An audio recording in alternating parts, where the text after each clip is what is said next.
Hey guys, I might be Connor here, coming at you with a deck profile.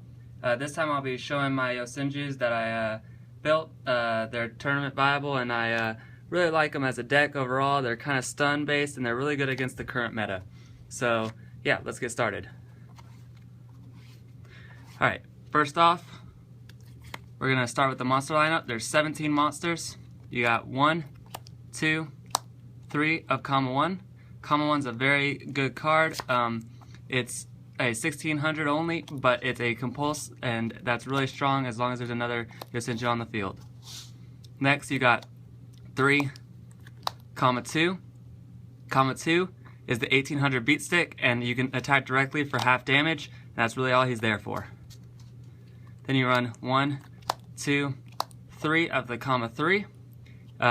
He is only a 1500, but he is the searcher of the deck, and he's really strong, so I recommend running 3.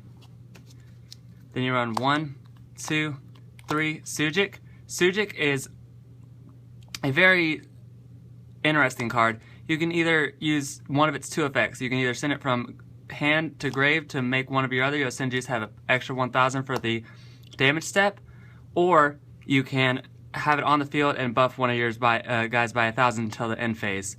I've seen a lot of builds running 2, but I really personally like 3, so I run Sujik at 3.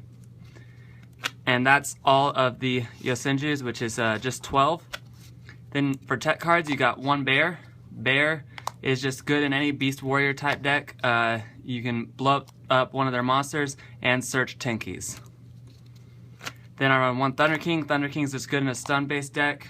I don't really know what more to say about him. He's just a really strong card. I would recommend running him in any stun-based deck.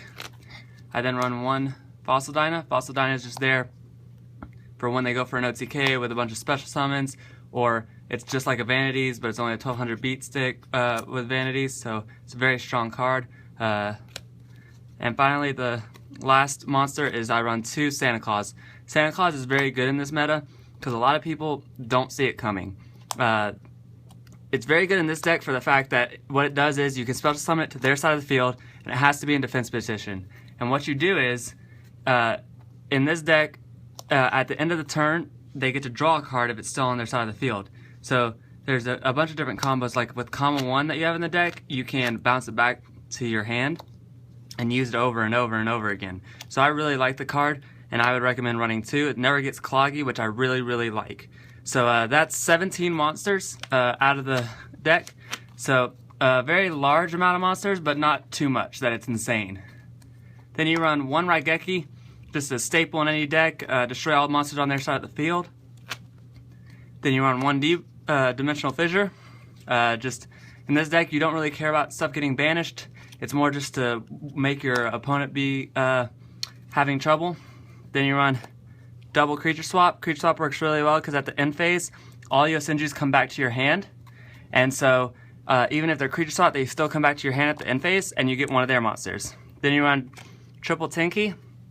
Tinky's good for the fact that it's the searcher of the deck, and everything in the deck that you really want to search is a Beast Warrior. And then you have triple Pot for consistency, obviously. Just be able to find any pieces you really want or need. And so that's all the spells. You only run 10 spells. Then finally is the trap lineup. You run 13 traps. Standard Bottomless.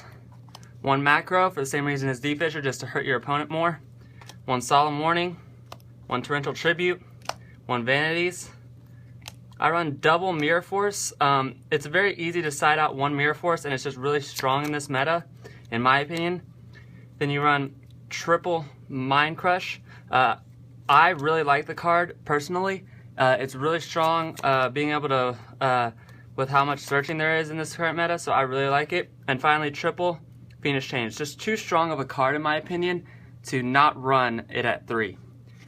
So that's the main deck. The main deck is 40 cards. I really liked it in the tournament. I really wouldn't change anything about it. Now, onto the side deck. Side deck, we got triple MST. Really for a lot of different things you can run this, but the main one is Cleaports. Or really any Pendulum deck. It's just really strong in that type of a matchup, so you can get rid of their scout after they pay the cost. so I really like it. Then I run double Shadow Imprisoning. Shadow Imprisoning is really, it can go in, against a lot of decks, but mainly I side deck it for Shaddolls and Burning Abyss. Double Light Imprisoning. I mean, it can work against a lot of things just like Shadow, like Light Sworns, but the main one is Satellar Knights. Double Imperial Iron Wall for Nekroz and for Ritual Beasts. Double Puppet Plant for Shaddolls, Tellar Knights, and Nekroz. Double Flying Sea for Satellar Knights. And double Max C for almost every matchup that special summons. 15 cards in the side deck. Then, for the extra deck, I run 13 cards. One Silent Monarch is just too strong of a card not to run. One number 104, it just stops anything in the battle phase. So basically any of the flip effects of Shaddolls. One number 80. Number 80 is just really good for the fact that it banishes 2 cards from your opponent's grave. One Maestroke if you're feeling like you need a Book of Moon or going defensive. Double Cowboy for OTK plays because it's an instant 1600.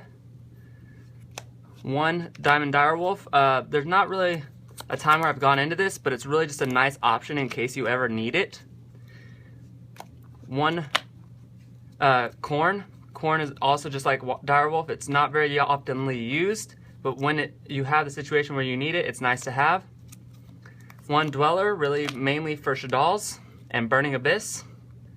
One Photon Pap. It's just in there to fill space, but it's really good against Shaddolls because they have a lot of flip effects, so they like to set things.